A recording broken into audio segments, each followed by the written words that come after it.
η κρυφή ελεύθερη ενεργεία στην ανθρωπότητα. Όλα ήταν δωρεάν πριν την κατολίσθηση, κανείς δεν πλήρωνε ρεύμα, νερό ή στέγαση.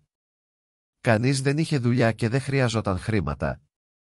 Όλα όσα νομίζεις ότι ξέρεις για την ιστορία είναι ένα ψέμα, μεταμφιεσμένο για να κρύψει τον παλιό κόσμο που κυριολεκτικά βρίσκεται κάτω από τα πόδια μας.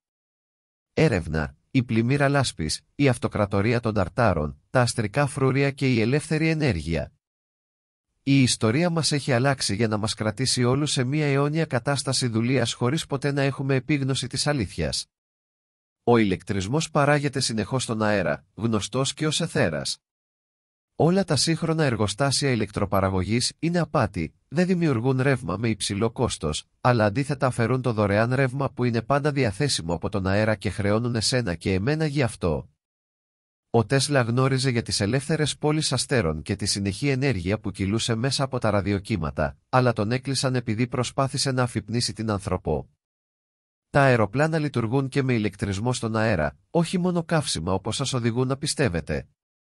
Αυτή η τεχνολογία ήταν στη διάθεσή μας όλο αυτό το διάστημα μέχρι που καταστράφηκε και κρύφτηκε από το κοινό.